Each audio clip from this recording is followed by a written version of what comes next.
कानपुर में वीर सपूतों के कातिल दुर्दांत आतंकवादी विकास दुबे को कल उज्जैन के महाकाल मंदिर से गिरफ्तार किया गया।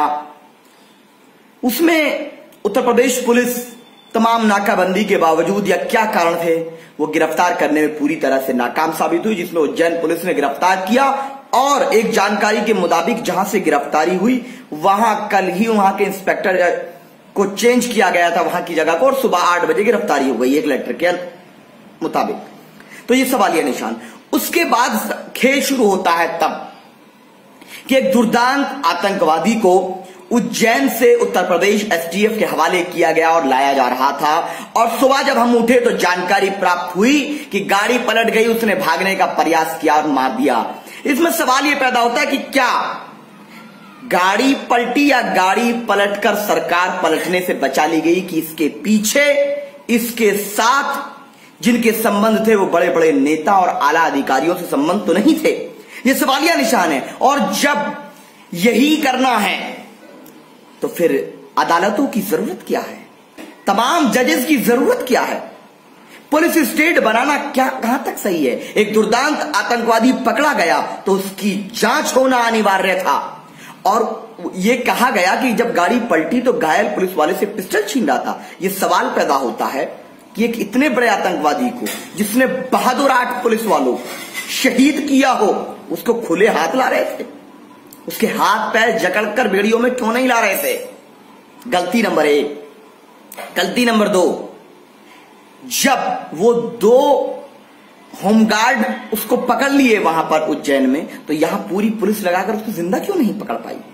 क्या इसीलिए कि इसके संबंध बड़े बड़े राजनेताओं से हैं, बड़े बड़े आला अधिकारियों से हैं। अगर न्यायिक जांच होती, मामला अदालत में जाता, निष्पक्ष जांच होती, तो हमारी देश की अदालत जिस पर हमें संपूर्ण विश्वास है वो ऐसी पोल खोल देती कि उसमें इस दुर्दांत आतंकी के गुर्गे, इससे संबंध रखने वाले, इसकी मदद रखने वाले वो तमाम नेता एवं आला अधिकारी भी फंस जाते और जनता के सामने सच आ जाता। ये एनकाउंटर में सच्चाई कम, जिस तरह पूरा विपक्ष और बुद्धिजीवियों लोगों ने कहा है कि इस एनकाउंटर में सच्चाई कम, बल्कि सरकार के आदेश पर या इशारे पर एक स्क्रिप्ट लिख करके कुछ लोगों को बचाने का षड्यंत्र ज्यादा नजर आता है। अन्यथा हमारी पुलिस सक्षम है ऐसे दुर्दांत आतंकवादियों को जिंदा कूट तक ले जाने में। जो 8 पुलिस वालों को मार दिया था, शहीद कर दिया था, वो पहले तो पकड़ा गया 2 कांस्टेबलों 4 कांस्टेबल के जरिए, लेकिन जब लाया जा रहा था तो हाथ खुले थे उसके, एक गाड़ी में अच्छे से ला रहे थे। क्यों हाथ पैर बांध कर क्यों नहीं लाया जा रहा था। पिस्टल छीन ली, क्या हाथ में गोली मारकर पिस्टल नहीं छीनी जा सकती। तो ये स्क्रिप्टेड, और एक तरह से ये बात है, मैं तो कहूंगा कि हो सकता है तमाम जजेस को अफसोस हो, बड़े बड़े कानून के जानकारों को अफसोस हो, जब फैसला ऐसे ही करना है तो भारत की अदालतों का आने वाले समय में क्या होना वाला। निश्चित दुर्दांत अपराधी आतंकियों को उनके किए का सजा जरूर मिलनी चाहिए, लेकिन उन आतंकवादियों को सपोर्ट करने वाले, उनका समर्थन करने वाले, उनका सहयोग करने वाले, उनको जन्म देने वाले उन नेताओं एवं आला अधिकारियों का बचना भी समाज के लिए जहर है, क्योंकि वो लोग ही जिम्मेदार हैं इस आतंक के, जो पनपाते हैं, सहयोग करते हैं राजनीतिक लाभ के लिए ऐसे लोगों का। हमने कभी इस बात को नहीं कहा कि अपराधी बचना चाहिए, लेकिन अपराध की सजा अदालत देगी तो न्याय होगा और पता चलेगा कि अपराध का कारण क्या है, और उस कारण की तह तक जाकर के हम उसको नष्ट कर पाएंगे। बड़े बड़े नेताओं और अधिकारियों को बचाने का षड्यंत्र नजर आता है, और ये गाड़ी नहीं पलटी, सरकार पलट जाती।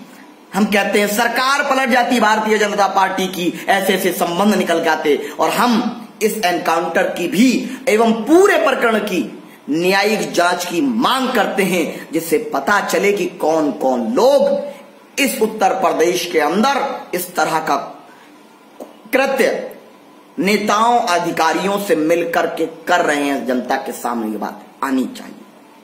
तीसरी चीज हम ये मांग भी करते हैं कि पुलिस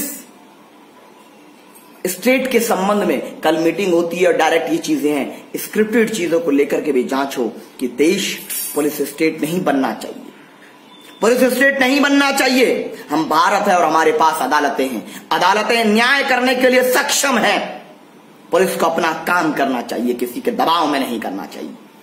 यह एनकाउंटर किसी खेल से ज्यादा नजर नहीं आता और इसको सब हर कोई समझ रहा है, तमाम विपक्षी नेता। और ये कोई ऐसा नहीं है कि शादाब चाहन इस पे सवाल कर रहा, नहीं, भारत के नागरिक सवाल कर रहे हैं, तमाम विपक्ष के लोग सवाल कर रहे हैं कि ये कैसे मुमकिन हुआ। अगर हुआ तो ये भी सरकार की नाकामी है, ये भी लॉ एंड ऑर्डर की नाकामी है। उत्तर प्रदेश राक्षस राज बन चुका है, जहां पर बहन बेटियों की इज्जत सुरक्षित नहीं है, आतंकी भाग जाते हैं, हम पकड़ ही नहीं पाते हैं।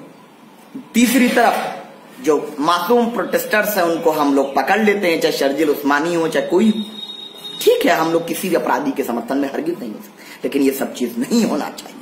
हम न्यायिक जांच की मांग करते हैं और मुख्यमंत्री जी के इस्तीफे की मांग करते हैं, क्योंकि मुख्यमंत्री जी, योगी जी, आपकी सरकार पूरी तरह से नाकाम साबित हुई है। और फिर लॉकडाउन लगा देना, ये क्या है, ये बहुत बड़ा सवालिया निशान है। मैं जनता से ये अनुरोध करूंगा कि ये तय कर लें कि 2022 में हम उत्तर प्रदेश के अंदर न्याय का राजकारण करने वाली सरकार बनाएंगे एवं ऐसी सरकारों को जो जन विरोधी हैं, गरीब विरोधी हैं, महिला विरोधी हैं, न्याय विरोधी हैं, अमन विरोधी हैं, उन सबको हटाने का कार्य करेंगे।